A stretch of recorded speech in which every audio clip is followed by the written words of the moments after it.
सिंदूर operation को 1 साल पूरा हो गया। आपने तमाम टीवी चैनलों पर और सरकारी जो हैंडल्स हैं उस स्तर पर आपने देखा होगा तमाम तरह का जश्न मनाया जा रहा है। 1 साल यानी कि 3 दिन भी वो पूरे हो चुके हैं जब से ऑपरेशन सिंदूर शुरू हुआ था और उसके 3 दिन गुजर चुके हैं। इस बीच एक ऐसी खबर जिस पर बहुत चर्चा नहीं हुई और खबर भी इतनी खतरनाक जिस बारे में पूरे फसाने में इसकी चर्चा नहीं हुई, वो ये कि न सिर्फ कि चीन ने अपने लड़ाकू विमान से पाकिस्तान की मदद की और हर तरह से यानी सूचना के स्तर से लेकर साइबर स्तर से लेकर हर तरह से मदद की। इसको लेकर चैमे गुइयां एक फारसी का लफ्ज है, यानी कि इधर उधर से बात आई और इधर उधर चली गई। तो चैमे गुइयां तो जरूर हुई लेकिन फैक्चुअल बातचीत नहीं हुई। पहली बार अब ये खबर आई है कि बाकायदा चाइना ने यह कहा है कि उसने उसके इंजीनियर्स ने जाकर बाकायदा तौर पर इन जहाजों को यानी कि मदद की गई, इन इंजीनियर्स के जरिए जहाजों को लड़ने में मदद की गई। ये बड़ी खबर आ रही है। इसके क्या मायने हैं भारत और पाकिस्तान के बीच, जो ये तमाम जिस तरह का तनाव, जिस तरह का पूरी मिलिट्री फाइट और वो सब कुछ हो गया। इसके अलावा चर्चा इस बात पर भी कि वेस्ट एशिया, शुक्रिया सानी जी सबसे पहले तो आने के लिए, इस चर्चा में भाग लेने के लिए। ये खबर जो मैं कह रही हूँ कि एक कॉलम में, मैं तो राजनीतिक पॉलिटिकल जर्नलिस्ट हूँ, डिफेंस थोड़ा बहुत समझती हूँ, जितना डिफेंस की पॉलिटिक्स है उतना समझती हूँ, लेकिन मेरी भी आंख से ओझल हो गई ये खबर क्योंकि इस पर चर्चा ही नहीं हुई कि चीन के जो इंजीनियर्स हैं उन्होंने पाकिस्तान में आकर और ये J-10 नाम का फाइटर जेट है जिसको उड़ाने में और हम पर हमला करने में मदद की। क्या मैं सही कह रही हूँ? देखिए, ऐसा हुआ था जब ऑपरेशन सिंदूर हुआ और आप जानती हैं, दर्शक जानते हैं कि ये 6 और 7 मई को सुबह ये जंग शुरू हुई थी और एयर वॉर हुई थी।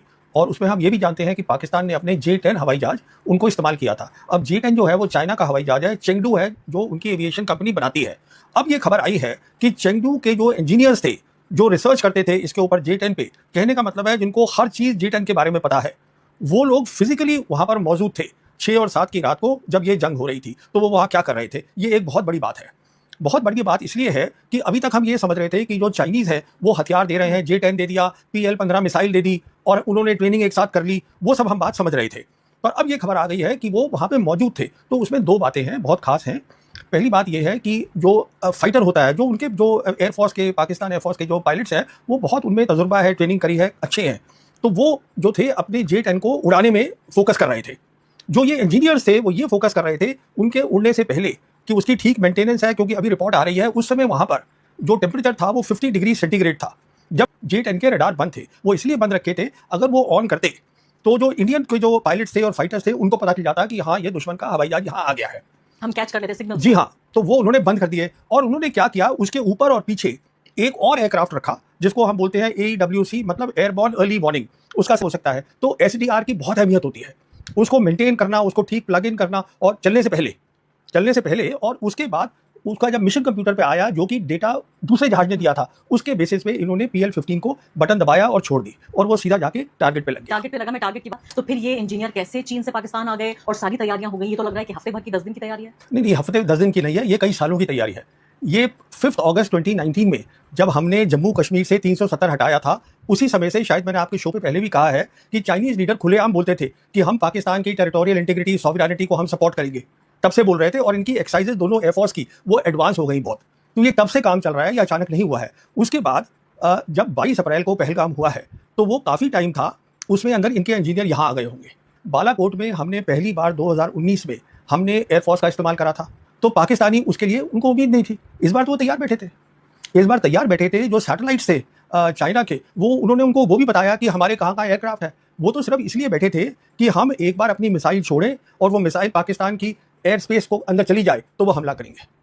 और उस हमले में, कहने का मतलब ये है, अगली बार जब ये जंग होगी, जब दिक्कत होगी, तो हमें ये मान के चलना है कि ये पाकिस्तानी पायलट अकेले नहीं है, उनके साथ चाइना के इंजीनियर्स। एग्जैक्टली, मैं इसी बात पे आने जा रही थी कि अब तक जिस बात को राज की तरह रखा जा रहा था कि भाई प्रवीण साहनी ये कह रहे हैं कि चीन पाकिस्तान के साथ है और इसलिए ऐसा हो गया, फला जो सिक्योरिटी एक्सपर्ट है वो कह रहे हैं, मैंने कभी आधिकारिक स्तर पर इस बात को नहीं सुना, ये भी चीन का जिक्र इसमें नहीं हुआ। अब ये पहली बात तो मुझे इसकी पॉलिटिक्स समझाइए कि अगर चीन इसको कन्फेस कर रहा है कि हाँ हमने अपने इंजीनियर भेजे, इसके मायने क्या है? क्या वो भारत को और उसके जख्मों को रगड़ रहा है? क्या भारत को वो चुनौती दे रहा है कि देखिए मैं इस बात को कन्फेस करता हूं कि आपके सिंदूर ऑपरेशन में जो आपने हमला किया था पाकिस्तान के ऊपर, मैंने पाकिस्तान का साथ दिया?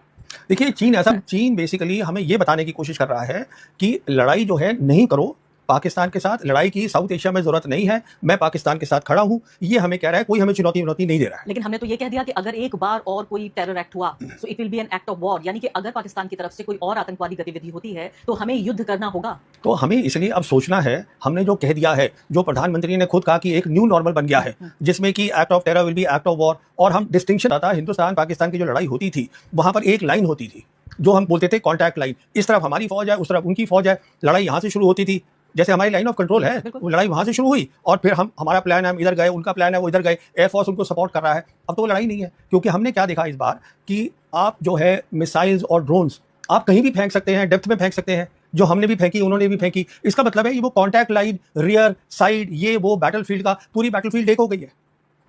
ये तो पूरी बात बदल गई ना। अब इसका मतलब ये है कि अब जो लड़ाई है जो है वो एक बहुत खतरनाक लड़ाई होगी। उसका कन्वेंशन जिसे हम कहते हैं थ्रेशोल्ड, वो बहुत कम हो गया है। सिर्फ यही बात नहीं है, पाकिस्तान जो है, जो उनकी आप देखिए ज्योग्राफी एकदम सीधी सी है और वहां पे उनकी बहुत सारी न्यूक्लियर फैसिलिटीज है, इंफ्रास्ट्रक्चर है, तो यानी आप हमने टारगेट किया, अच्छी बात है। पर प्रॉब्लम ये है, हमारा प्रॉब्लम टेररिस्ट से नहीं है। हम टेररिस्ट से 1991 से लड़ रहे हैं। हमें तो स्टेट लड़ रहा है। और उनको पता चल जाएगा आपके पास ताकत है लड़ाई लड़ने की उनके सामने, तो वो ये कम कर देंगे काम जो कर रहे पाकिस्तान हैं। तो छिप के लड़ रहा है। पाकिस्तान कहाँ लड़ रहा है भारत से? अगर वो चीन की सपोर्ट से लड़ रहा है या अमेरिका की नहीं सपोर्ट नहीं से नहीं लड़ नहीं रहा है? नहीं नहीं नहीं, ये देखिए पाकिस्तान पहले भी हमसे जंग कर चुका है। और हार भी चुका है? नहीं नहीं, पाकिस्तान नहीं हारा है। देखिए ये मैंने कई बार पहले भी बोला है कि जो मिलिट्री लाइन बनी थी, पहली जंग हुई थी कश्मीर की और उसके बाद मिलिट्री लाइन बनी 1 जनवरी 1949 को, वेस्टर्न सेक्टर में आज भी कायम है। उसको हम लाइन ऑफ कंट्रोल बोलते हैं। यानी नई लाइन बन गई। नहीं नहीं, वही लाइन है, थोड़ी उसको इधर उधर करा हमने। अगर हमको ताकत होती उनको पूरा हराने की, तो वो लाइन ही ग्राउंड पे नहीं होती। वो कहाँ कर पाए हम? जहां तक सवाल है बांग्लादेश बनाने का, हमने बनाया। और आप खुद सोचिएगा, ईस्ट पाकिस्तान जो 1000 kilometre as the crow flies across India है, वो सपोर्ट कर ही नहीं सकते थे वेस्ट से ईस्ट को, तो वो तो वैसे ही जाना था। आप ये देखिए ना इस बात को, लड़ाई जो हुई वो तो वेस्ट में हुई और वेस्ट में हमने थमा के रखा उसको, क्योंकि जो उस समय आर्मी चीफ थे उन्होंने सीधा ये आदेश दिया था, जो हमारे वेस्टर्न कमांडर थे उस समय जनरल कैंडेट से, कि आप इसको रोक के रखिए, हमें यहाँ पे काम करना है, और हमने बांग्लादेश बना दिया। मेरा कहने का मतलब ये है, देखिए अभी तक जो भी हमने फुल स्केल वॉर लड़ी है पाकिस्तान के साथ, तो वो लाइन कायम है। अब चाइना उनके साथ खुल के लड़ रहा है, साथ में खड़ा है। लेकिन ये प्रवीण जी अगर ईमानदारी से देखें तो ये तो धोखे की जीत हुई। अगर मान भी लें धोखे की लड़ाई, जीत तो चलिए, जीत हार तो दोनों कहेंगे कि हम जीत गए हैं। मैं तो कहती हूँ ये धोखे की लड़ाई हो गई। पाकिस्तान में हिम्मत है तो सामने आए और खुद लड़े। क्यों चीन की मदद से लड़ तो पाकिस्तान ही रहा है ना, उनके पायलट्स चला रहे हैं एयरक्राफ्ट। अब अच्छी बात यह है कि क्या हुआ उनके पर्सपेक्टिव से, नॉर्मली क्या होता है, जैसे हम रफाल ले रहे हैं, हमें तो खैर वो सोर्स कोड ही नहीं दे रहे हैं, वो बात छोड़िए।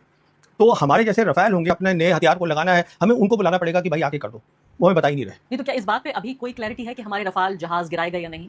देखिए जहां ही अटकी हुई है, लेकिन अमेरिका के गिरे तो साफ तौर पे सारे ऑपरेशन सिंदूर का अच्छी बात है, और हम कुछ लेसन्स भी लर्न करे होंगे हमने, वो भी अच्छी बात है। कुछ हम भी अपनी तब्दीलियां कर रहे हैं। पर उस समय क्या हुआ, क्योंकि 6 और 7 की रात बहुत इंपॉर्टेंट है। मैं बार बार बोलता हूं कि हिंदुस्तान पाकिस्तान के बीच में जब हमारे पास कॉन्टिग्यूअस बॉर्डर है, मतलब हम साथ साथ हैं, तो एयर वॉर का बहुत इंपॉर्टेंट रोल होगा।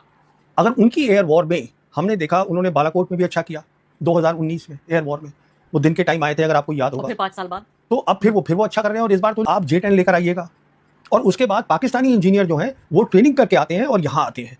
पर अजीब बात ये देखी गई कि उनके खुद ही इंजीनियर यहाँ आ गए।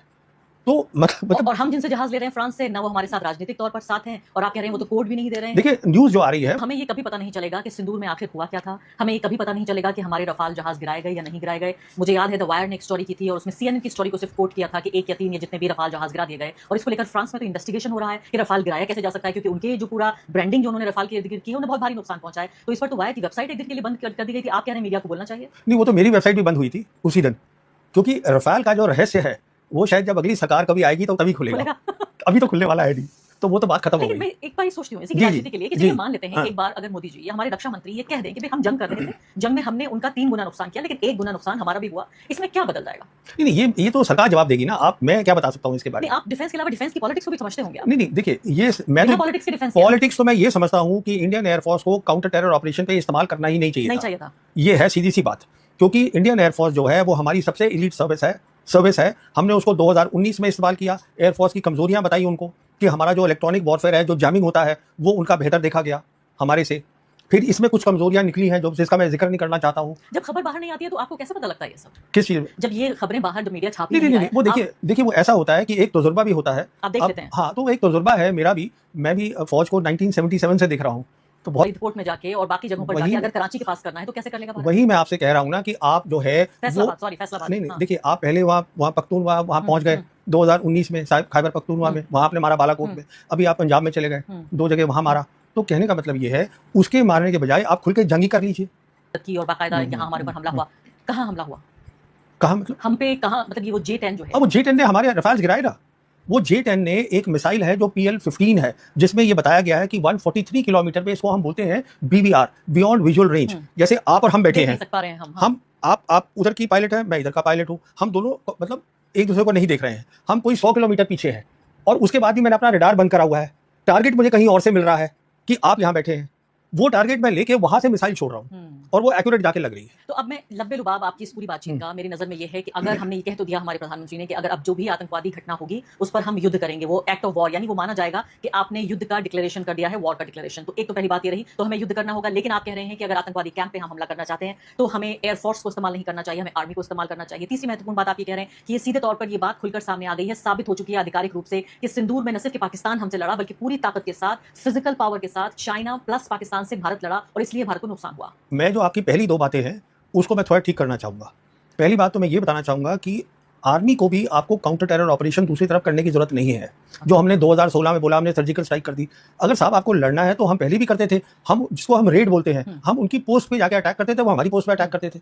तो सवाल ये है कि आप आतंकवादी जो है, आतंकवादी को तो वो आर्मी सपोर्ट कर रही है ना, तो प्रॉब्लम तो आर्मी है पाकिस्तान की, आतंकवादी थोड़ी ना है। और कब तक कहते रहेंगे आतंकवादी फिर? आतंकवादी का ना तो कोई भाई है, ना कोई बहन है, ना कोई शक्ल है, ना आगे है, ना पीछे है। 10 मर जाएंगे, वो 20 और खड़े कर देंगे।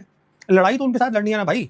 ये मैं आपको पहली बात बताना चाहता हूँ। जिस तरह के जो आतंकवादी हैं उन्हें तो पाकिस्तान भारत के रक्षा मंत्री होते, प्रधानमंत्री होते, और वहां से लगातार आतंकवादी गतिविधियां हो रही हैं। कभी हमारे 10 लोगों को मार दिया, 20 लोगों को मार दिया, कभी बालाकोट हो गया, कभी यानी अभी पहलगाम हुआ। ऐसे में कोई भी सरकार चुप कैसे रह सकती है? उसे हमला तो करना पड़ेगा। नहीं। और क्या ऑप्शन ये है, आप समझिएगा कि आपका दुश्मन कौन है। तो दुश्मन सबसे पहले तो ये समझिए कि आज पाकिस्तान नहीं है, उसके पीछे चीन भी पूरी तरीके से खड़ा है, ठीक है। तो उसके लिए आपको तैयारी करनी है, वो तैयारी अचानक नहीं हो जाएगी। तो इसलिए सबसे पहले आप उनके साथ शांति करिए। तो बजाय इसके कि हम जश्न मनाएं सिंदूर का, नहीं, वो आप बना लीजिए, मुझे उससे कोई दिक्कत नहीं है, वो भी मना रहे हैं, उससे मुझे कोई दिक्कत नहीं है। मैं ये कह रहा हूँ आपकी नीति ये होनी चाहिए कि अगर शांति होगी तो डेवलपमेंट होगी, अगर शांति होगी तो उनको कोई भेजने की जरूरत नहीं है आतंकवादी यहाँ पर। लेकिन किर्गिस्तान में जो राजनाथ सिंह जी का बयान था जिसमें उन्होंने कहा कि आतंकवाद का कोई धर्म नहीं होता, उसका कोई देश भी नहीं होता, वो अलग बात है कि उसके बाद बहुत भरपाई की उस स्टेटमेंट की, वो गलती से निकल गया था स्टेटमेंट। नहीं, देखिए, वो मुझे मालूम नहीं गलती से निकला था, पर वो एक सही स्टेटमेंट था। वो एक ही स्टेटमेंट था राजनाथ सिंह का जो मुझे समझ में आ गया। जो आतंकवादी है उसका कोई देश नहीं है, उसका कोई मजहब नहीं है, वो सिर्फ आतंकवादी है। धर्म तो चलिए नहीं है, लेकिन देश तो है पाकिस्तान। नहीं, देश नहीं है ना, वो मर्सनरीज होते हैं बहुत सारे। ये मर्सनरीज भी होते हैं ना कि वो, देखिए, हमें देखना है जो हमारा दुश्मन है उसकी शक्ल क्या है कौन, ये तो क्लियर हो जाए। तो फिर हमने दुनिया भर में अपने एमपीज को भेजा, हमने एक डेलीगेशन भेजा और पाकिस्तान को हम अलग थलग करना चाहते थे दुनिया के स्तर पर, और स्थापित करना चाहते थे कि ये वो देश है जो पाकिस्तान का, जो टेररिज्म का स्पॉन्सर है। अगर कोई टेररिज्म का देश ही नहीं है तो हम अलग थलग क्यों करना चाहते थे पाकिस्तान? देखिए, आप ये कह रहे हैं कि पॉलिटिकल सॉल्यूशन होना चाहिए। जी हाँ, मैं ये कह रहा हूँ पाकिस्तान से बातचीत करिए। मैं ये कह रहा हूँ आज दुनिया बदल चुकी है, और जो पहले हम बातचीत करते थे तब एक अलग माहौल था, आज एक ऐसा माहौल है कि चीन भी चाहता है कि तीनों की बातचीत हो, इंडिया चाइना से बात करे, इंडिया पाकिस्तान से बात करे, एक ट्राइलैटरल टाइप की बातचीत हो, शांति हो। जब तक शांति नहीं होगी, डेवलपमेंट नहीं होगी। जी हाँ दोस्तों, ये थी अब तक की मालूमात जो मैंने आपके साथ शेयर की है। वीडियो कैसी लगी अपनी राय का इज़हार कमेंट बॉक्स में ज़रूर करें। अगर आप भारतीय मीडिया के रिएक्शन देखना और सुनना पसंद करते हैं तो चैनल को सब्सक्राइब करें, ताकि इस तरह की इन्फॉर्मेटिव वीडियो अब तक बर वक्त पहुँच रहे। जैसे कोई नई मालूमात है तो मैं आपके साथ ज़रूर शेयर करूँगा। हाज़िर होते हैं नई वीडियो के साथ, नई अपडेट के साथ। नेक्स्ट वीडियो दीजिए इजाज़त। अल्लाह हाफिज़।